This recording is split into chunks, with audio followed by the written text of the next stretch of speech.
A very good day I bid to my fellow friends and Dr. Chris. My name is Ka Yao, metric number 272807.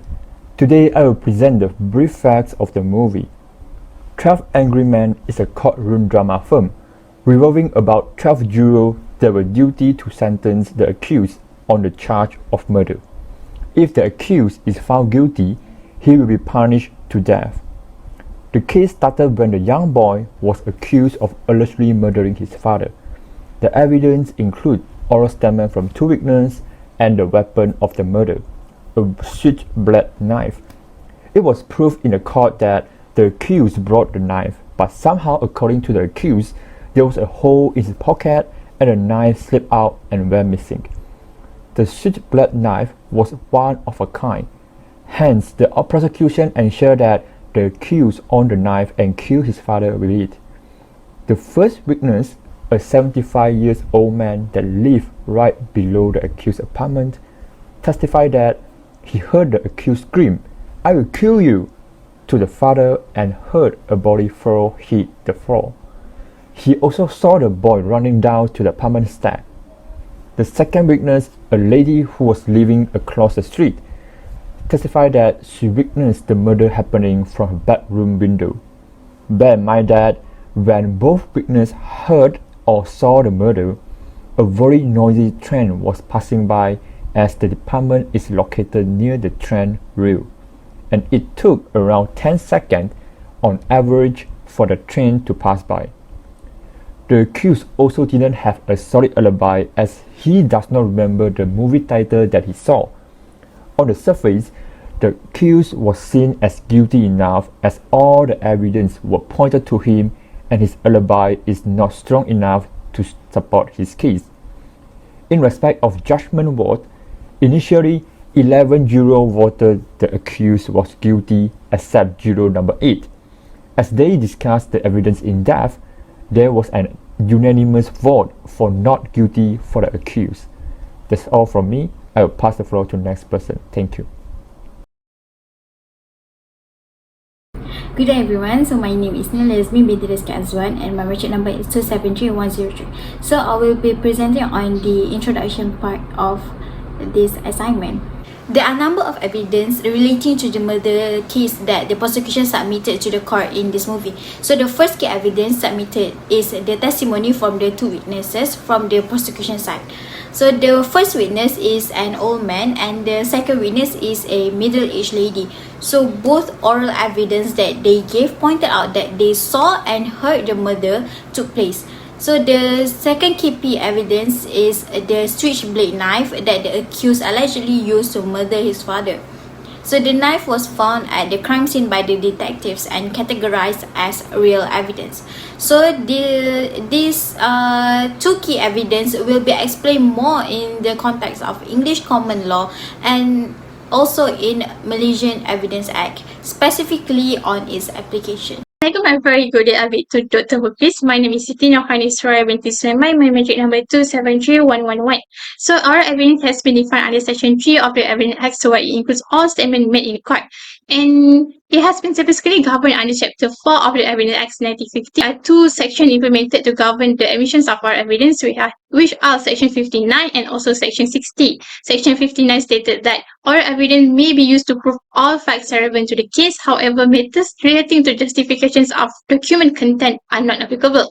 And Section 60 of the Evidence Act 1950 affirms the principles of best available evidence rule, whereby oral evidence to be admissible must be a direct evidence.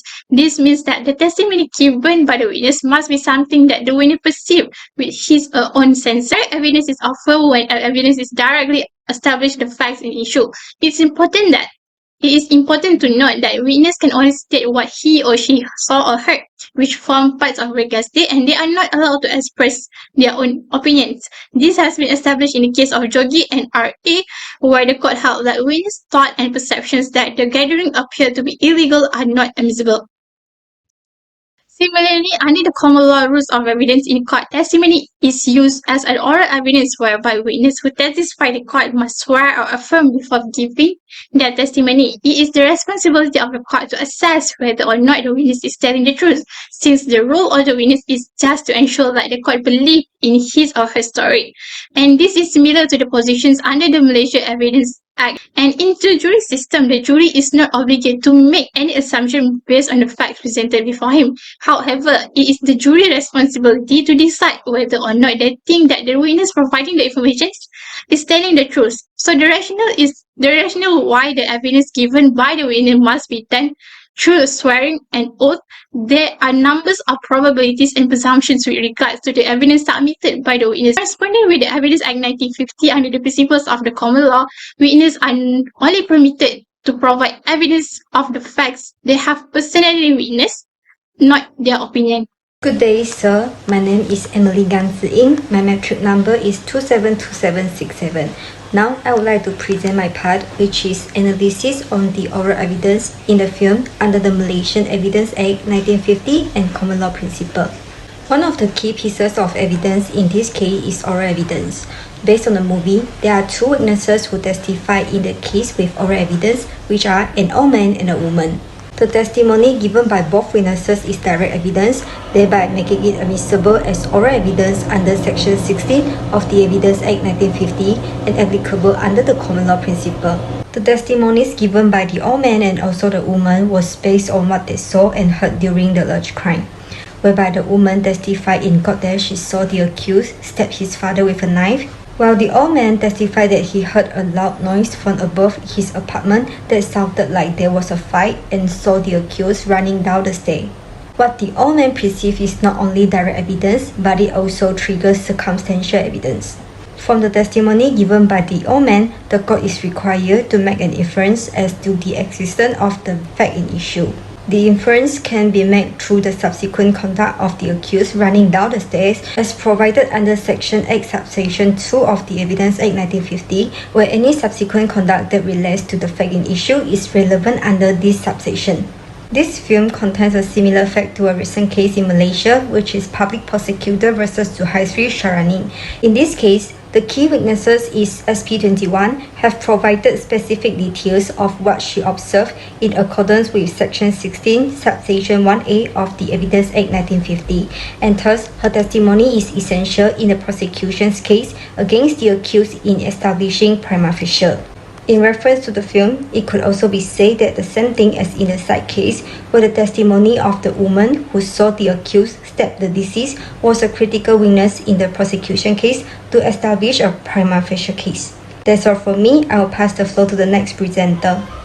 Good day, I bid to doctor. My name is Koh Yuen Han and my metric number is 274056. The part that I'll be presenting is real evidence that is relevant to the charge of murder based on English common law principles. Real evidence is a real item that can be immediately perceived by the senses as the visible seen object with a naked eye. However, in a trial, the prosecution side, especially in bringing forward the charge, cannot from their own hypothesis as a suggested conclusion without being supported by the physical object. As a result, each physical object is presented as proof must be accompanied with a hypothesis or a proposition. For instance, if the assumption is A killed B based on a pistol found, then these things are only facts and have no bearing on the case. When they are turned into statements of fact, as A had the pistol which killed B, they serve as the foundation for evidence. The facts should not be regarded as the evidence itself, even though they are evidentiary facts and as such serve as the foundation for evidential propositions. It can be further illustrated in the case of United States and Law, in which the government admitted the material into evidence, but the court overturned the convictions. This is due to lack of evidence, since there was no proposition that could be utilized to support or refute the proposed conclusion along with the real evidence. Applying the common law principles of the real evidence, there is hypothesis that the accused in the movie actually bought and possessed the switchblade knife because the knife is said to be non-ordinary, where it had unusual carve on the handle of the blade. Besides, the storekeeper claimed that only one of its kind he had ever had in stock. Furthermore, the boy's friends also saw the knife on his hand after he bought them, which indicated he indeed possessed the said knife. The exact type of the knife was then found stabbed on his father's chest later at midnight, where the boy allegedly home at that time with his father, which created the accusation that he killed his father with the knife he personally bought before.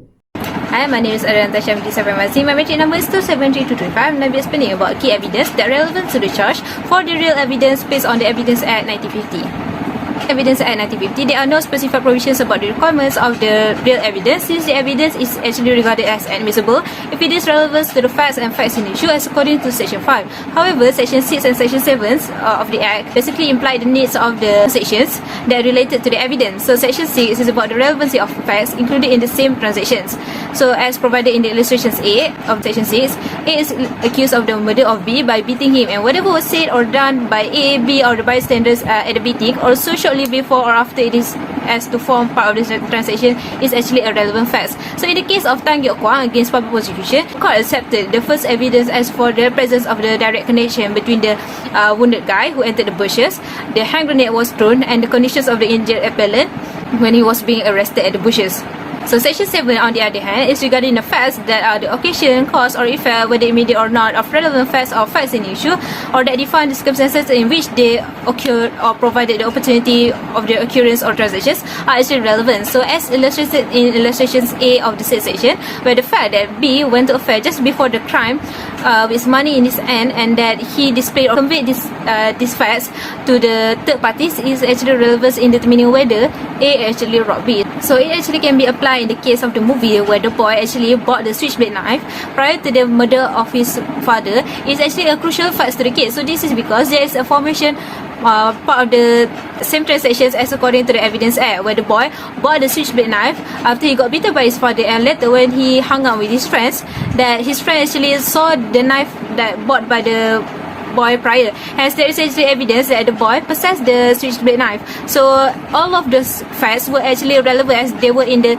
same transactions, and create the narrative to the whole case as it is actually relevant to the charge and it related to the knife. So as a real evidence which form the same transactions based on the knife and the facts relevant to it. So that's all from me. Thank you.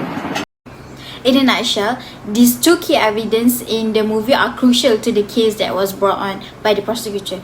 Both evidences are admissible to court whether in common law or in Malaysia according to the Evidence Act 1950. As long as the evidence are relevant to the case, the evidence will be accepted in the court of law regardless of the best evidence rule. However, it is on the prosecution side to prove that the evidence are beyond reasonable doubt so that they can win their case. So in this movie, the 12 jurors found a reasonable doubt in the oral evidences and also in the real evidence that was submitted in the trial. Hence, in this case, the prosecution had failed to prove its case and the verdict on the accused was not guilty. So that is all from group. Thank you.